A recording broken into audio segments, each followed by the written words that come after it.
want to thank Nicola for coming on last week. It was an extremely interesting conversation. I had good feedback about it. CBT is something that was very, very important to me while I was going through the very difficult times, and it helped me out a lot. And I still use the techniques to this day. So if you haven't listened to it, go back and listen to it. She explains it really, really well, and it's definitely worth the listen.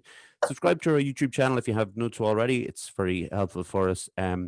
I forgot to thank John last week, which is a criminal offense at this stage. I don't know why. I just was flying through the end of it, and I forgot to thank him for all his hard work. But he knows anyway, what the story is. But I think that's it for the opening. We'll get into it. I'd like to introduce my guest this week, who is a photographer, and his name is Stuart Hayes. How are you, Stuart? I'm good, Derek. How are you? I'm very well. I wanted to lead. Are you a man of the sun? I am to a certain point. Like around 18 degrees would do me. Do you know what? Like, I say that a lot, like around 16, 17, I always say that kind of temperature. And I kind of feel like people will give out a bit to me, like if I'm having a go, if it's too warm or whatever. But the thing is, for me, I think I remember when I was maybe 14 or 15, I was in New Jersey. I got really bad sunstroke. And I think since then, I think, understandably so, I have a little bit of a problem with the sun. And I'm a little bit worried if I'm out there for over 20 minutes that bad things are going to happen, you know? I was out there early this morning, and it was lovely. It was about 10 degrees at this point, like, and went out. Really like it. When it gets to this point, when I get to this stage in the day now, it's probably a bit much for me, you know? Yeah, I'd be the same. Like I 18 degrees and like a bit of cool breeze, and that, you can't beat that. Like that's Irish summer, you know. That's, I yeah, can't that's what we're stand it. used to. Yeah, I can't stand like dry heat. It's like I wouldn't be one to seek out those kind of holidays or anything like Yeah. that. Yeah, So, they're a bit extreme for me. People sitting by the pool all day. It's a little bit, well, it's a bit boring as well, but it's a bit too much sun. But I'm literally, I would hear back after this conversation of people saying that I was giving out about the sun. Look, it's great for people who love it to be out there enjoying it, but you know, enjoy each yourself. their own. Yeah, it's each to their own is exactly it. We'll get into it short. Could you give us a short history of your upbringing, please? Yeah, well, I was pretty much born and raised in Rochester Bridge. Family moved around a small bit when I was younger, between like Kinnegad, Milton Pass, all the local kind of villages. But been here since I was about 3. So born and raised here, went to school here, went to college in Athlone. So I've known a few of the guests down there and a couple of characters that's been on. Yeah, and then since then, I've just been working for a supermarket. I'll just leave the name out just in case I say anything. Get myself in trouble. But and then yeah, I've been working there for the last 10 years or so, and between that doing bits on the side to kind of keep myself interested in stuff. So I've done a course in fitness instructor, personal training. I've done a bit with music as well because I studied business and music technology in Athlone for 2 years. So kind of that's where most of my interest has laid for most of my life is that. So Yeah, and like we'll obviously cover a bit of that later on as well. Like, and I love having guests on who are into a few different kind of artistic pursuits, because then you get to ask a bit what kind of pushes on another, and what yeah. influences another. And I find that kind of fascinating anyway. Could you tell us when you first became aware of mental health? Yeah, it's like because I know this question comes up, so I was thinking about it a decent bit over the last week, and I'm pretty sure like, the first time it became clear. I did transition year in school, and we had a teacher in there, and he was substituting for our, I think it was a religion or an English class or something. So he decided it was just a topic that he wanted to bring up, and he kind of discussed his history with depression and stuff like that. Oh, And it was just like the way he explained depression. He said you could be just sitting in your room, like, or lying on your bed in your room, the window's open, you're cold, you want that window closed, but you just there's something in you that doesn't. There's no drive to get up and close that window. He's like it can be as simple as that. It's not oh I want to kill myself or the extremes. He's like it can become in all sorts of aspects. And when he said that, it kind of clicked in my head. It's like I've definitely felt that way, mhm. So it kind of made it more. I wouldn't say real because it was always real, but like it brought it home a bit, Yeah. So, It's that's kind of a kind of a pioneer in a way, the teacher, because I'd say myself and yourself are mm. on the same age, Stuart. So you're talking about 25 years ago or so. I'm just 31 now, so I Oh my won't. God, I'm Yeah, I sorry. look a lot older than I I am. no, that's my bad. Do you know why I did that? I, I won't mind saying that Stuart knows a couple of lads, like he said, a couple of lads that came on, Yeah, and Sean being one, and I just thought, oh, you're on the same age as me and Sean, but you're a good bit younger then. So yeah, even 15, 16 years ago, a teacher coming out and deciding kind of off his own back, I suppose, to kind of talk about that. It's a pretty amazing thing for a teacher to do. yeah. I'd have to say, like, it was like I'm not. I don't know from anyone else's perspective, but I felt lucky that there was someone in that time that would come out and say that because, like, I think that's the age where you really want to be bringing that to them Mm, topics up. So yeah. it was fantastic to have that happened. Oh, for sure. Yeah, for sure. And to be like validated for you, like some a teacher, if, an authority figure kind of talking about it Yeah. as openly as that is great. Mm. And hopefully there's more and more out there, now. So well, obviously we're not going to. We have you on more to talk photography rather than your Yeah. supermarket life. If that's all right with you, we could Oh we yeah. could we could do it. But so what was it? What was the initial interest in photography for you? Um, I wouldn't been like this typical person, like photographer that was like, oh, I had a camera in my hands since I was 2 or 3 or whatever. Um, it's mostly my kind of history of photography is like when I really focused on it was through music because I grew up loving music. So I'd have posters on my wall and stuff like that. So Mm, like just that aspect of it and film posters and stuff like that, like where it's just is something to admire in that way. I'd never actively was taking photos that much when I was younger. Like you'd have the odd disposable on holiday and stuff like that. But yeah, it was true, just basically music, and I suppose that's why I graduated. I went to music photography first because that's kind of what I knew and had an eye for, and what mm. I like to look at. Yeah, like I'd be the same as you. Be like grew up with music and album covers in particular have always Mm. been standing. Now some of the album covers would be more swaying towards, I guess, painting and stuff because like say the Stone Yeah, Roses first album, that kind of stuff. But something like Sergeant Pepper's, which people see it as this kaleidoscopic, front cover, but it's a photograph, and yeah, it's such a well put together. I'm just looking at it right there next to me on the wall, but it's such a well put together one. But then you have something like, because I know, Stuart, I've seen your work, and the portrait stuff. mm. Something like when you talk about stage, if you're going to photograph people on stage, something like the Clash's "London Calling" would be the kind of one that pops into my head. If people Yeah. don't That'd know what be that is, have a look. an epic one. Is it Strummer smashing the guitar? It is, yeah. Yeah. So that's kind of, I suppose, as a live shot goes, that's one of the famous ones. And um, what was it for you like? How did, when you were taking these photos, when you're taking photos of people on stage, for example, or action shots, maybe you would call them, um, what are the elements that make a good photo in your eyes? Um, I think it's capturing enough action. It doesn't have to be like over the top. Like everyone loves to get the jump shot, the big Mm, kind of shot. But I like the kind of the moments in between those big moments where it's maybe, the guitarist and the bass player are interacting with each other, mm. or someone's like messed up in the band and the rest of them know it. Catching those moments, like, Yeah. and then obviously if you have like a very charismatic frontman, like I've been lucky enough to shoot a few, they make it easy work, like, Mm. especially like when you only have like 3 songs in the pit or something like that, like, they'd be the focus. You get most of your good shots from them. There's a brilliant photo that you took of, I think she's the bassist in the Blizzards. Is that right? Or Brezzy's band. Yeah. There's a photo Louise you have up Carr. on, yeah, there's a photo on your page on Instagram. People should follow Stuart, actually, just in case I forget that later on. It's Stuart Hayes Photography, isn't it, on Instagram? Yeah.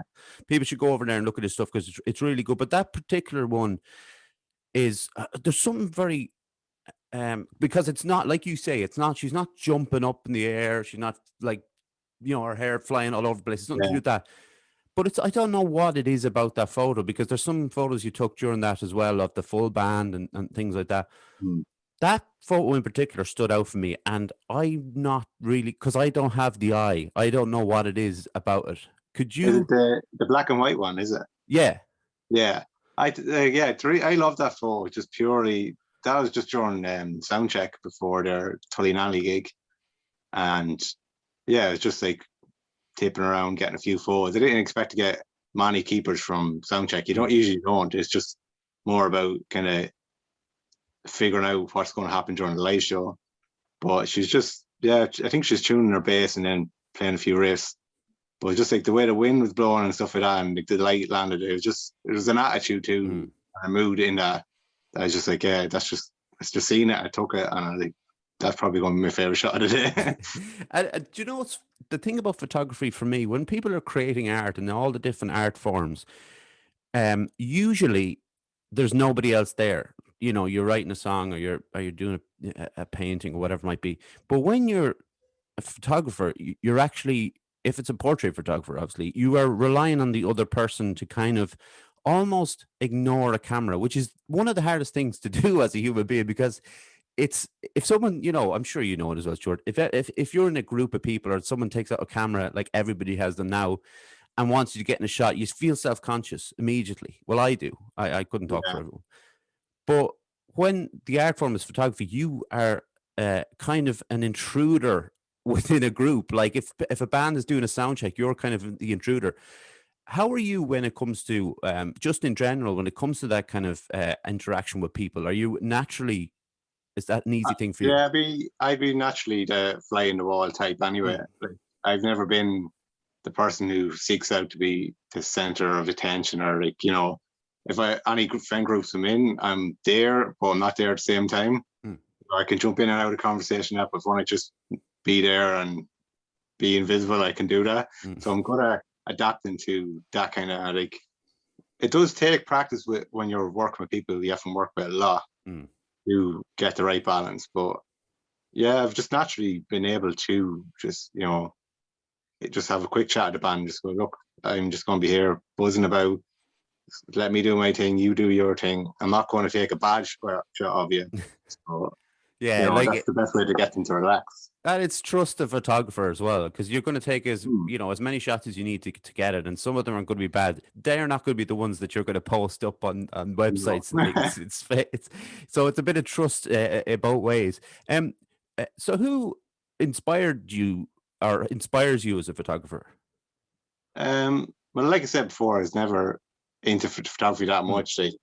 So even growing up, I just knew the great shots I like. I have posters on the wall of the likes of Slash and Richie Sambora and stuff, people like that. But when I started to really look into it, then I'd gravitate towards Danny Clinch would be the main one. Right. Who's done a lot of work with artists like Tom Petty, Springsteen. He's worked with nearly everyone, but he's worked closely with Springsteen and even Eddie Vedder and people like that.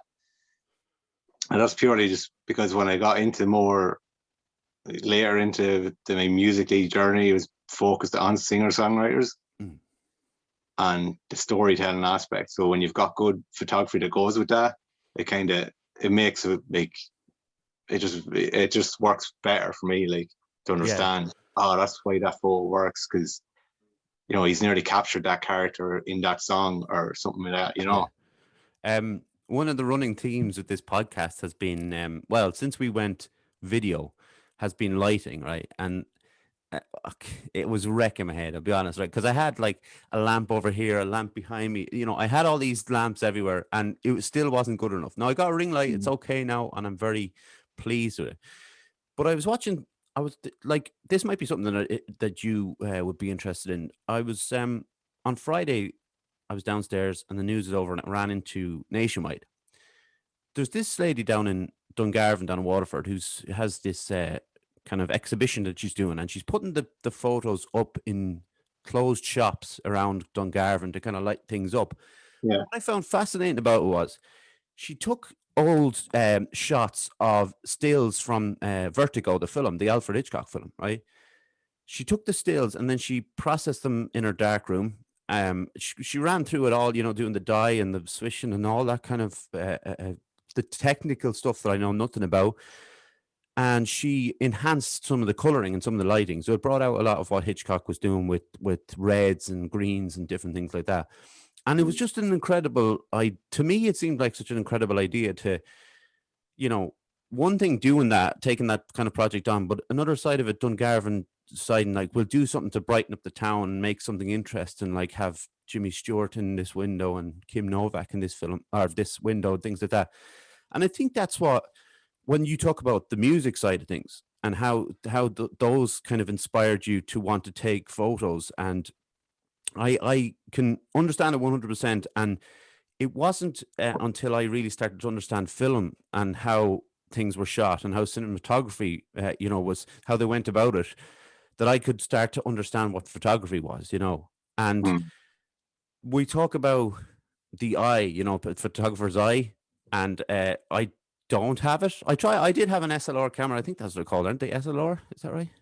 Yeah, DSLR, SLR. Yeah, one of them might have been the DSLR, but I had one of those, and I just didn't. I should have followed up on or whatnot. But I'm fascinated by the idea that we all like photography in a way. We've all got phones in our pockets, but Yeah.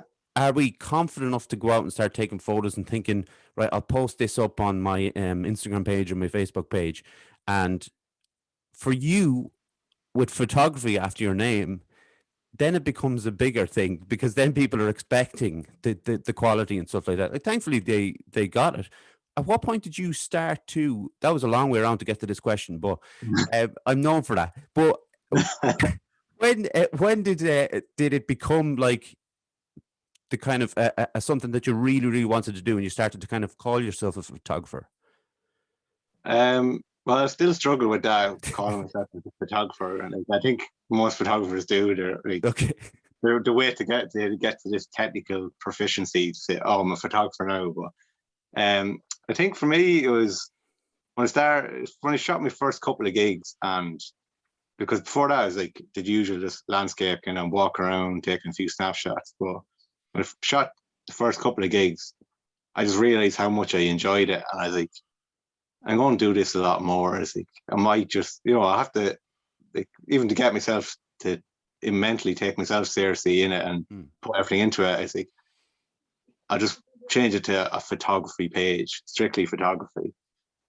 That way, it should push me to achieve better images every time that I'm out shooting. So yeah, it's just basically threw myself in the deep end with it. Hey, look, I did it with this podcast, so it's the same thing. Like, you kind of just go, all right, we'll just do it. Listen, I'll just read out an ad real quick, Stuart, and we'll get back into it. Yeah. Okay. Fusion Training Center, Monksland Athlone, a place to train in Brazilian Jiu-Jitsu, kickboxing, martial arts, and CrossFit. A great atmosphere with experienced coaches and a real sense of community. If you want to join the team, find us on Facebook at Fusion Training Center or drop in for a chat. Fusion Training Center, train like a warrior. Fusion is obviously it's back open. Next week is the last week of the outdoor CrossFit classes, which I've really liked actually. They've been really enjoyable. I've been lucky to get away with the weather. A lot of people got drowned, but yeah, we'll be going back inside after that. So there's a lot of buzz, and it's great to see the people coming back in and new people signing up for Martin, obviously, and for the general buzz of the place. So the setup then, Stuart, for things like, because we touched a bit on the blizzards there, but did you know Danny Nealon before you approached her about the photography?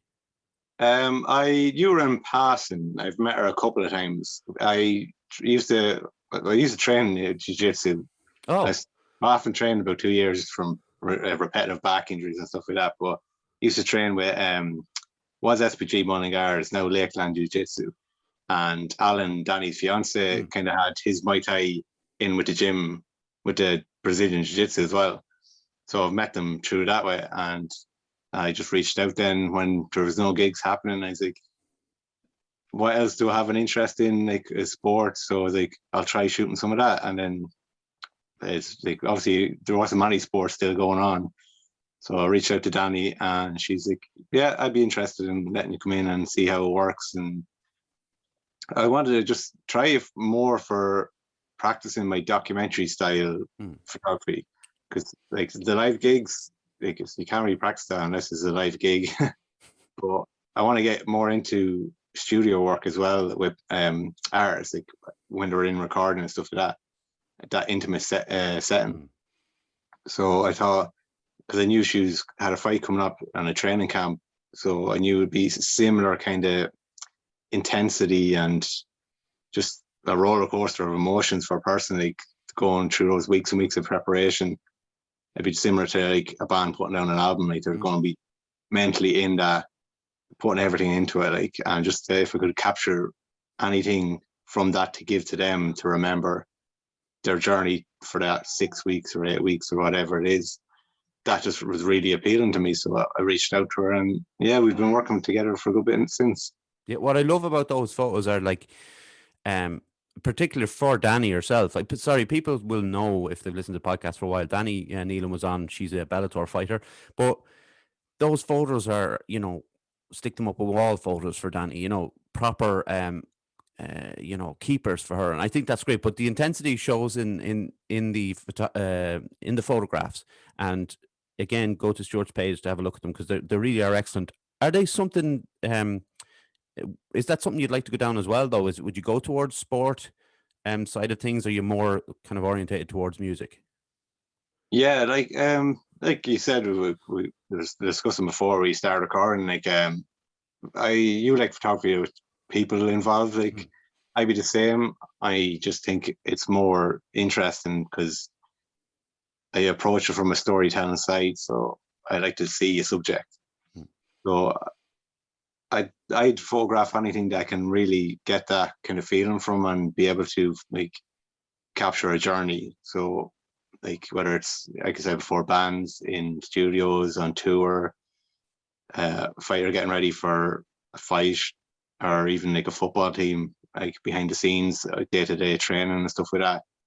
Yeah, so I'd nearly shoot anything at this stage that gives me that opportunity to kind of follow a journey and just document that, and put like a nice little project together, rather than just, you know, a separate night each night of a gig, you know, different bands and stuff like that, which you can get like a nice stack of work for yourself, but it doesn't feel like it's like one singular story. Yeah, That's what I want to lean towards a bit more. yeah, I like the idea that actually you like all those kind of different things, because you said the way you drew the comparisons between Danny and say a band in the studio, and the intensity within that. I think that sounds like a great idea to kind of put a project together like that. And even some jiu-jitsu photos would be interesting, because most of the time people who don't do jiu-jitsu don't know what's going on, or they can't quite figure out what it is. But you would obviously have an eye for knowing certain positions and certain moves, and you know, I think that would be an interesting project for you to. I'm not trying to push any work on Stuart here. I'm just floating these ideas out here. But I think I'm all for some ideas. yeah, no, but it would, for me, it'd be kind of an interesting thing, because I don't watch a lot of jiu-jitsu. Obviously I do it, but I'm not really I don't find it to be a spectator sport for me. I don't like sit down and enjoy it. When I'm in there doing it, I love it. But I like the idea of some stills where you're kind of going, oh yeah, he's got this foot here and this. For me, that would be really kind of epic, you know. But like I say, it's up to Stuart. I'm just saying. Well, it's definitely something I thought about more, and the kind of before and after I thought of doing, like, is going into the gym, getting a quick portrait of everyone before and then everyone after, just to see and I've thought about doing this for gigs as well, for crowds going into gigs, because it's just like the mental switch, like, you know, of being at this thing where everyone's kind of on the same buzz and in the same mindset. So I think it'd be really interesting to like just quick portraits before, rolling 2 hour hard session after. That would be class, actually, because I've, myself included, I've seen some absolute wrecks after, like, you know, an hour and a half or whatever of rolling. But we talked a bit about this before we started recording, actually, the kind of black and white to color thing. And First of all, actually, I suppose what would you prefer, and what do you think is have you heard back from people? Is it black and white or color that kind of comes out on top for you? Black and white for me will Mm, always be my choice. I just find color, it's just too busy for me. Like just my mind, I nearly overanalyze every color, the tone of it, the luminosity of it. The editing side of things. It becomes more of a scientific thing than just an artistic or a feeling mm. of the photo. So with black and white, you're basically the only thing you have is light. That's the only thing you're really working with. So you're working with tones rather than colors. I just think it brings it because like that we see in color, so it's very normal for us. Mm. Black and white image for me stands out for that, like, because of that. It's different, and I just find it a lot easier to like compose, not thinking about colors, like because I don't really think too much when I'm shooting, but the odd time I will go, there's a lot of different colors there. It's going to look too busy. Mm. Whereas if I just know it's in black and white, I'm thinking more about the framing and just what the subject is doing. So it's easier for me to slow down and think through the shots rather than what I'm going to have to edit later. Yeah, I've never actually heard it kind of described as that. As if you know it's going to be in black and white, you don't have to worry about what you're with the busyness of the colors around it. And I've never kind of thought of it that way. I love black and white photography. Um, I'm slightly colorblind. Maybe maybe that's why I love it so much. But I do. There's some shots on your page again, and it's the I wrote them down just in case I forgot them. It's Black Valley and Healy Pass down in Kerry. Mm. And obviously, as I was scrolling through your work and a lot of portrait stuff and of people that you like to do, um, they're incredible shots. Like, so what was that? Was that an outing to take some photos, or did you just have the camera with you and you thought, oh, that looks pretty cool? Yeah, it was originally it was, I think it was last year, the brief time we had that we were allowed to travel around the country. Myself and the fiance went down to the Beira Peninsula initially for like the Dark Sky Sanctuary. Mm. Hopefully we get some kind of astrophotography in, or just even to see the stars. And like Irish weather, it did not hold up for us, and it was miserable. We had one sunny day out of, I think, the 4 days we're down there camping. So we did 2 days camping in Cork and around the Beara Peninsula. So then we decided to go over to Killarney. So driving through Healy Pass, the Black Valley, Healy Pass, it was just like a very misty morning. So I kind of knew, I didn't expect to take that many photos because I'm not a landscape photographer, but I'd be drawn to that kind of moody, dark landscapes. So just driving along, and I just spotted a couple bits that we pulled in and snapped off a few shots. Didn't think too much of them, but yeah, I was happy with a lot of them I got. And then going into the Black Valley, I knew that'd be more photogenic place. The sun did start to open up, so I got a nice few compositions of the one I think I posted was I was looking for this cottage that every photographer nearly on Instagram has shot. I didn't find it, but I did find this nice spot where I got that photo. I seen the light breaking coming down through the mountains, and like that, I was just like, for a black and white shot, I thought it looked pretty good to my eye, so I just took it. But yeah, it's like I didn't intentionally go for too many photos. It was more for the experience of the camping and just the wildlife down there and the nature and everything. Is like beautiful. So what's like camping? Is that something that you've done a lot of, or was it just on a whim kind of? I haven't done a lot of it, but I've just always enjoyed it a bit more than being up in a nice cozy hotel. Like See, that's where we differ. That's where we differ, Stuart. But like, I don't know. I think I was in camping maybe once or twice, but just now, I just probably moany a bit. I am a bit moany when it comes to a lot of things, and people will kind of be nodding their heads, listen to this. But I do like the comforts. I mean, I don't need to be pampered or anything like that, but I do like a bit of comfort. But I can see I can still saying that I can still see the appeal of it and why people would like to do it. But maybe in Ireland it's just like, I don't know, it's just risky with the weather that we get.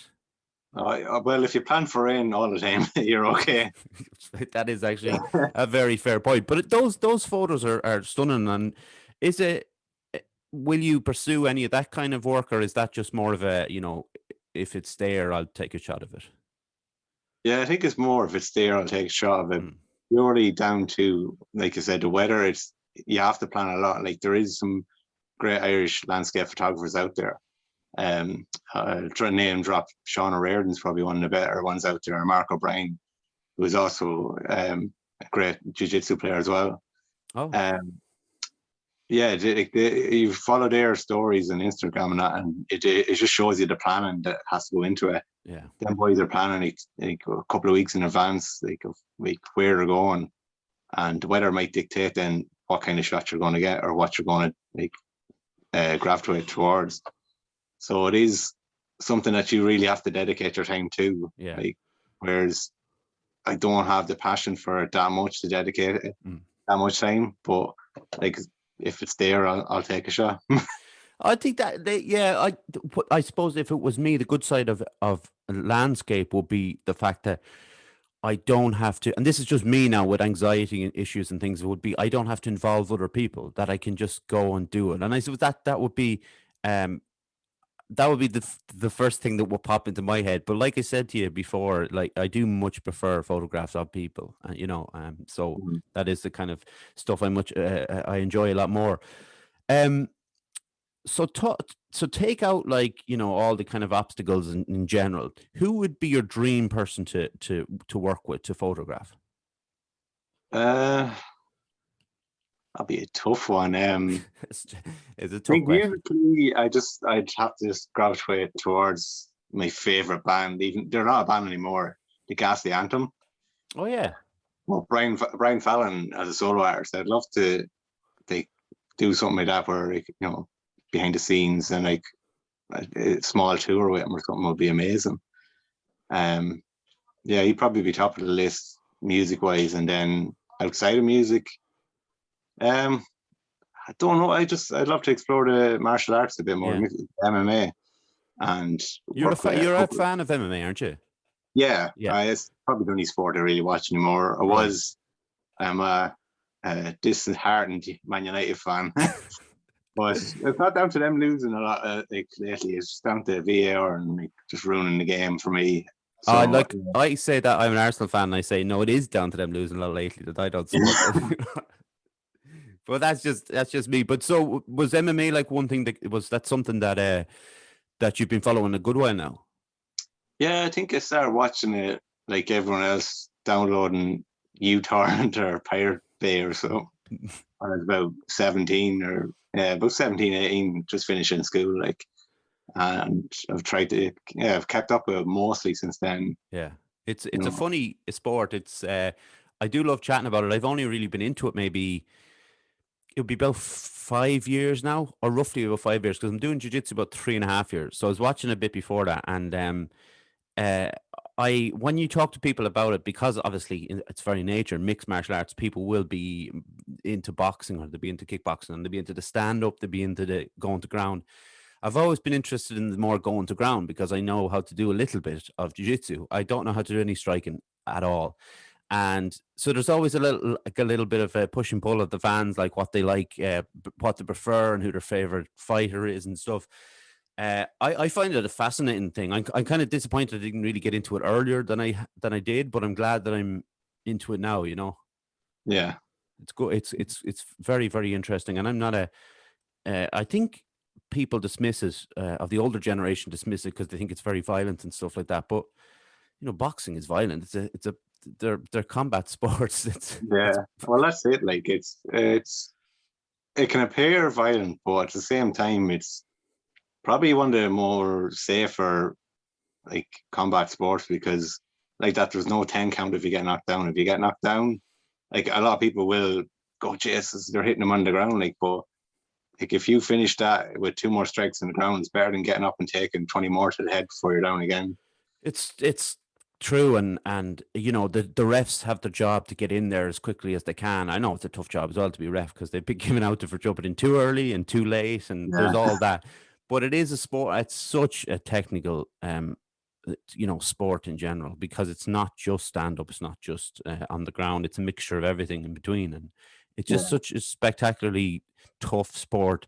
And you just mentioned about Danny going through something like an 8 week training camp, weight cuts, all of those kind of things, worries about injuries because obviously if you're hitting someone hard, you're gonna get knocked, you know, bumps, bruises. Like it's just so intense, and it's you know I do think it's brilliant, and I do think that it helps people. I can speak more for jujitsu than anything else, but it helps people's mental health. It helps people to be positive and feel confident about themselves. I started when I was 35, I think, and it's helped my confidence an awful lot. You know, I don't know about you actually. When you started jujitsu, was it similar experience for you?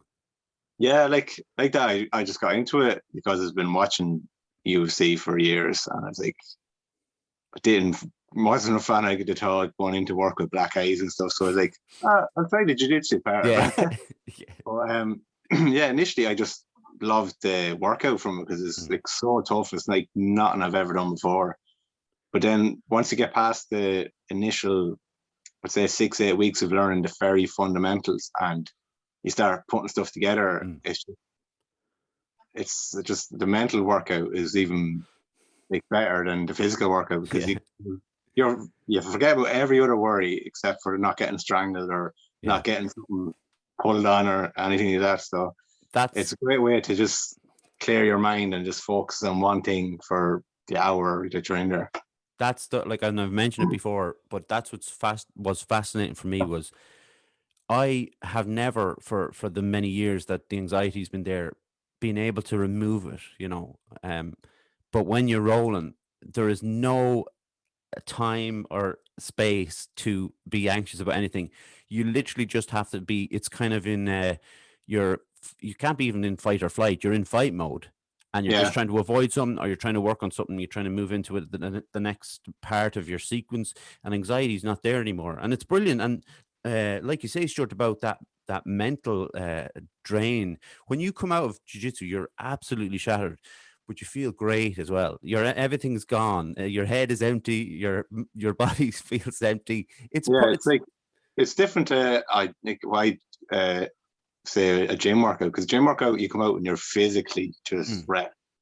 Whereas when you come out of jiu-jitsu, you're actually feeling loose and everything physically, but you're just like you don't have the mental capacity to really worry about anything or get upset about anything, or mm. you're just for a good hour anyways afterwards. It's bliss. Yeah, it is. On like anybody who is able, you know, fit and able, they should definitely give it a go. Um, so we'll kind of move on to, I suppose, a bit of that when it comes to mental health or just positivity when it comes to photography. Um, do you find that it's beneficial to you, photography, to your kind of your mindset and your positivity? 100%, yeah. Like except for when, especially when you're shooting gigs, if you are going through the whole process of getting a press pass and shooting it, you've only got 3 songs. So depending on the band, that could be 10, it could be 15 minutes. Mm, So for that 15 minutes, you have to be dialed in like completely, or else you're just not, you're going to walk away with substandard results. mm, But I think the biggest time or the first time I kind of really seen how like good it was for me mentally was after my mother passed away. She passed away at the end of or September 2019, and I think it was late October was the first gig I shot after it, and it was Rodrigo y Gabriela in the Olympia. And the first day I just went on a press pass, got to 15 minutes in, and I just like for those 15 minutes, I wasn't worrying about like, the family at home and stuff. mm. And just like all those thoughts I was like going through my mind for the last couple of months. It was just 15 minutes of focus, like dialed in, similar to jiu-jitsu. Like you can't be thinking about other stuff in the background or you're going to miss the shot, you know? Um, It must be difficult when you're at a gig and you've got those, say, 15 minutes. Rodrigo and Gabriella are virtuosos when it comes to a guitar playing. How aware of the music are you when you're in that kind of mad 15-minute time frame? Um, you don't really enjoy the music, to be honest, because there's a couple of bands of shot that have done the 15 minutes, and unless like, well, most of the time you are allowed to stay around and watch the gig, but like you just realize, I didn't take in any of that. Like, and they could have played your favorite song or whatever, or like something could like cool could have happened or something. You might have missed it because you're focusing on another member of the band. Yeah. But yeah, you like that's why I enjoy, but at the same time, I don't enjoy when I get full access to a band because I'm working for the full night then, so I'm missing the full gig. Right. Okay. So like I've only done that really with bands and friends with mates with, and like I get to shoot a lot, so I have got to see them like when I'm not shooting as well. But yeah, you just like I said, you're dialed in those 15, 20 minutes that like, they'll just fly by, and you're just like, I don't know what happened. Yeah. You're going through the photos and going, I don't remember any of that. It's funny. It's funny that that's the you draw like a line between that and jujitsu. That kind of just the laser focus on something. Yeah. You know, I think that's so that's a positive thing for you then. Oh yeah, 100%. It's just I like that. It's just a bit of time to get away from all the worrying or like thoughts. Like just it's like I have a busy mind. I won't say I'm overly anxious or anything, but a busy mind. There's always ideas coming in and out or stuff I need to do. So I just look forward to being able to shoot, even a portrait shoot, like you're focusing on lighting and stuff. So anytime shooting is, I know I'm gonna go. I needed that. Yeah. So when you actually, because you take some photos, portrait photos of your fiance as well, is Yeah, that? she's the model that's easiest to get a hold of. Yeah, I was just gonna say, but is that like does that give you room to experiment a bit then with lighting and things like that? Is it obviously it's a little bit more casual and comfortable, but Yeah. you still want to get the best shots. But can you experiment a little bit? Yeah, 100%. Like if I have like an idea where I'm not fully confident in how to execute it, usually trees will be there, and I take a while to persuade her, but I usually can get around to like being my model for about 5-10 minutes. That I can just try something out. But yeah, it's like it is good to have someone there because Yeah. when, like I said, when you have like loads of different ideas and which one I try, it's like I'm one of those people who learn by doing. Like I can't watch a YouTube video and go, oh yeah, I'll go do that, or read something and go, oh, I'll do that. I have to physically do it to get those kind of motions in my mind. Yeah, and is she often happy with the results? Yeah, even though she complains a lot while we're doing. She, like every time it's like, oh, I don't wanna, I don't look pretty today or whatever. And it's like, whenever I shot you and not, you haven't been happy with at least one photo. Yeah, yeah, I think that's fair. And she's very photogenic as well. I haven't seen the photos too. Like, obviously, she is, but it takes two, especially with a good photographer, to kind of bring that out as well. For the people who will be listening to this as photographers, what equipment do you use then?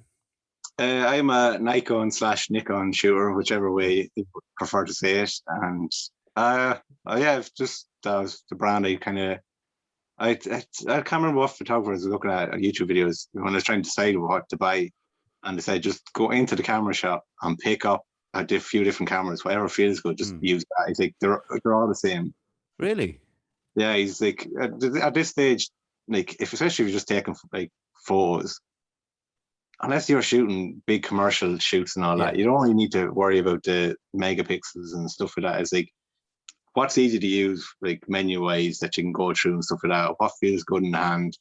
That way, when you're shooting, you're thinking less and shooting more. So I used to work in the Sony Center here in Athlone, and we had a camera section, and I'm very reassured now that you've said that, because I used to say they're all the same too, because I had no idea what any of them like.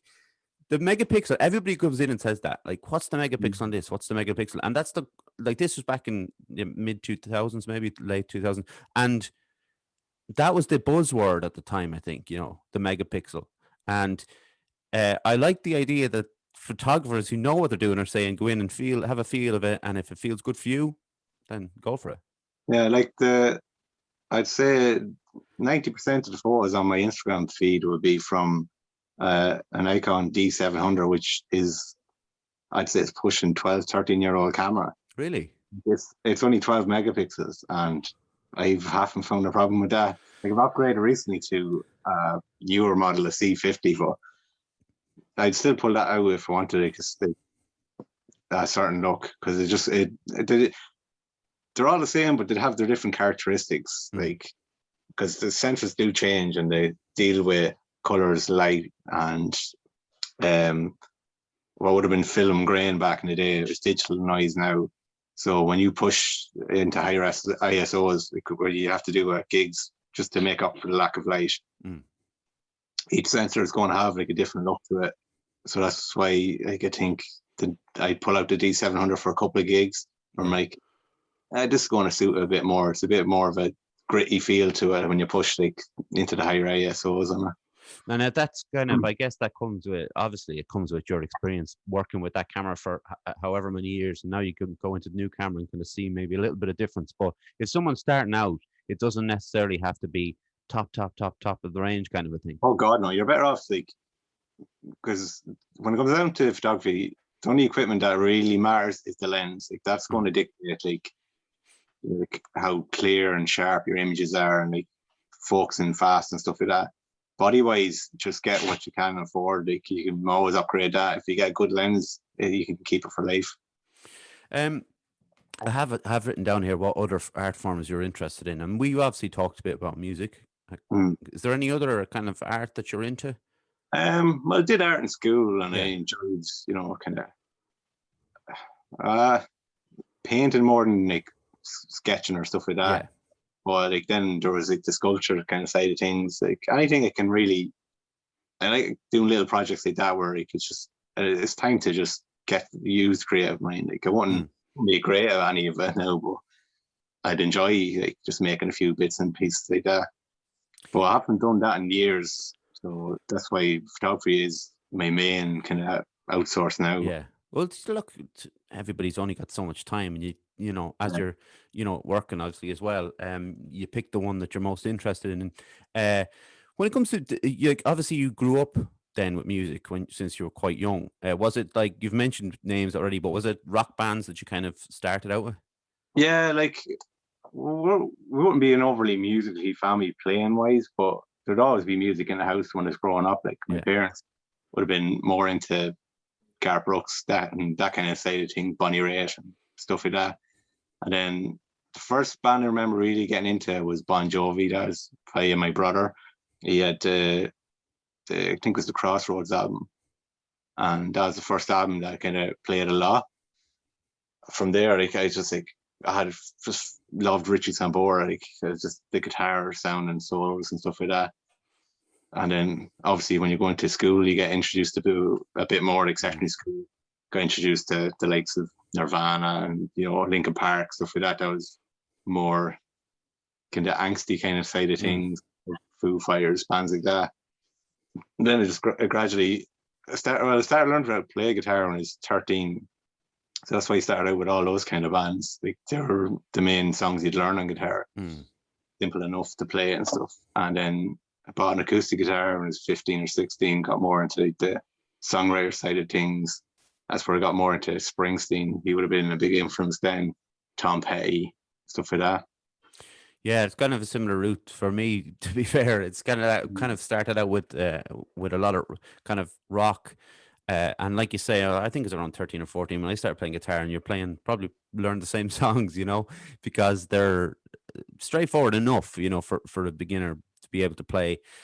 But yeah, I got like heavily into songwriting stuff, proper considered singer-songwriters, I guess, and then even kind of moving back into rock to get into, I wasn't into Pearl Jam or Soundgarden until I was 25 or something. I'd already kind of thought I'd listen to all that stuff, and then you go back. But I suppose everything changes, and I think music is something that for me has moved all my kind of art interests, have shaped, I should say, all my other art interests, and like moving into film and things like that, and photography as well. And like we talked about at the start, those famous photographs of rock stars and stuff that kind of stand the test of time. The other one I was thinking of actually was, the Jim Morrison one where he's I think he's topless, but he's against a wall, kind of like he's on a crucifix or Yeah. something. That was the other one that was kind of like, it's kind of shocking, I suppose, in a way, because the crucifix pose. But yeah, some of those ones are just incredible to look back on. And I'm such a big Beatles fan. I've got Beatles photo books and all, and I look back at them and kind of go, some of them are just unbelievable artifacts of what happened, And I think that's what's great about photography, because that's all we have left of we have the music, but the photos, that's all we have left to look at. And I think when they're taken well, I think they're just kind of stuff that we can stick on our wall and kind of admire for many years. I think that's my kind of limited take on it, but it's a take nonetheless. But what do you like to do then in your spare time, if you have any spare time, of course? Mostly it's just figuring out what I want to do with photography. Like, I'm still exploring like different genres I want to go into and stuff like that.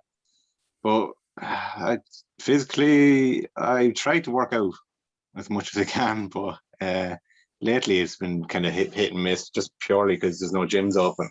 I was doing some just kickboxing fitness in Danny and Alan's gym, so they started outdoor classes at the minute, and the gym, thank God, is back open. I think on the 7 or 8.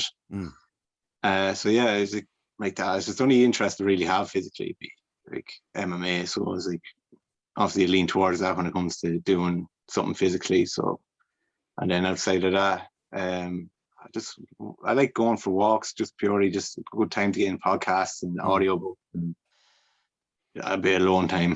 Yeah. And how's you mentioned you had a back problem. How's your back now? Is it okay?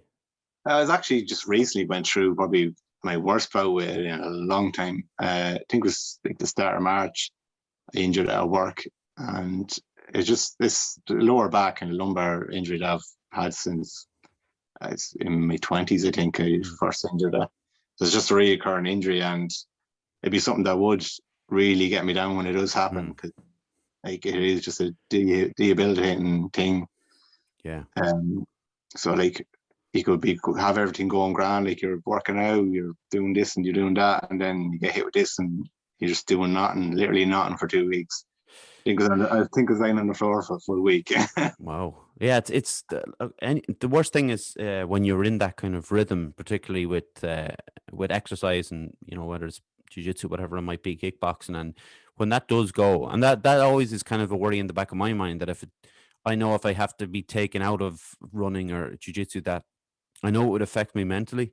And that's my kind of worry all the time. Now, look, I'm not obviously in train and worry about getting injured, but every so often I think, oh, things are flying now. This is my natural pessimism, I guess. But I like, things is flying now. What if? And it's always like you're creating your own difficulties. But when you do have an injury like you have, that's when it becomes more than, what if. It's there, and you kind of have to. It's so hard to find the positives in it, Yeah, like it's an absolute drain on me, kind of mentally more than physically, because physically I've gone through it that many times. I know exactly what to do. You rest this amount, walk this amount.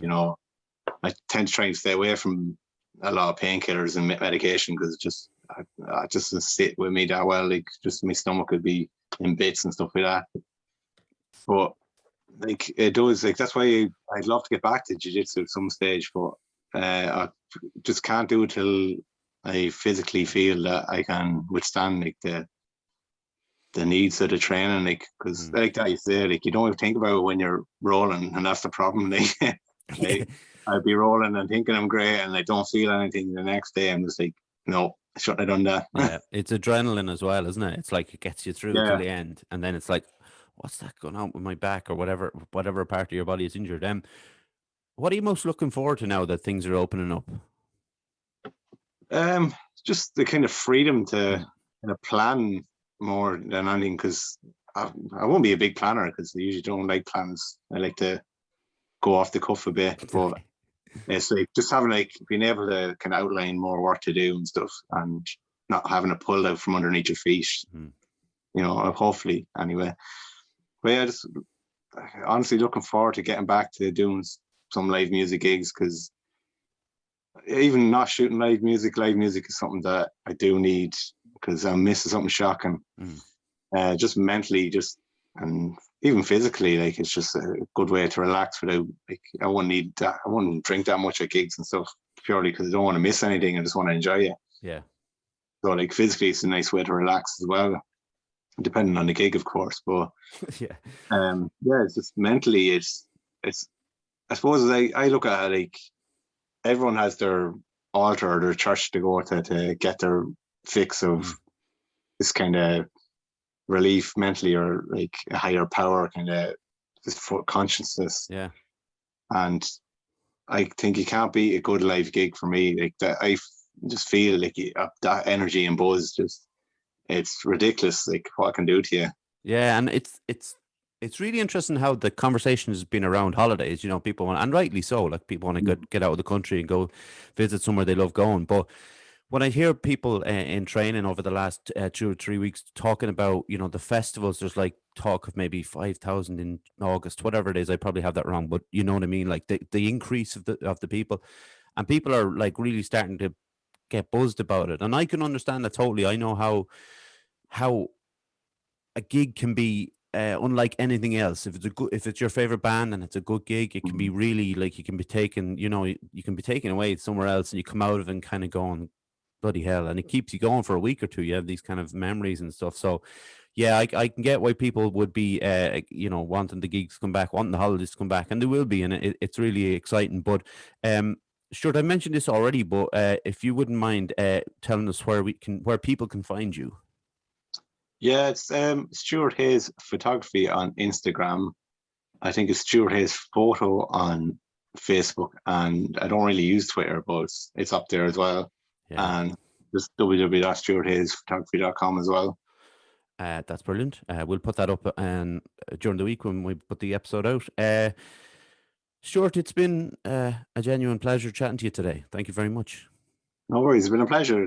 Thanks for having me on. No problem. I'm sorry it took you out the nicest day of the year so far. But no, I don't feel as bad that you said that you're not like mad into you're like, you know, not out in the sun lying down. That's not your when thing. It gets to about 5 or 6 this evening, maybe after that, like that's when I go out and enjoy it. Yeah. Hopefully it's around.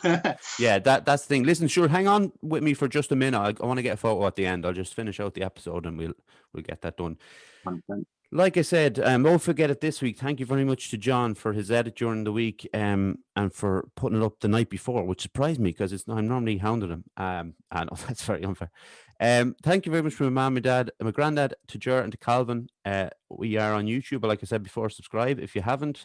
Facebook is the Weekly Wheatley. Instagram is, I think it's very annoyingly, the Weekly Weekly.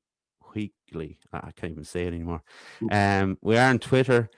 We're on Twitter for now, and actually, Stuart actually just mentioned there, but he's not really on it that much. I don't know. Don't know why I'm on it, to be honest. It's just an extra hassle for me to post stuff, and I don't really get anything good out of it. I don't really converse with people like I do in the others. I suppose that's what it is.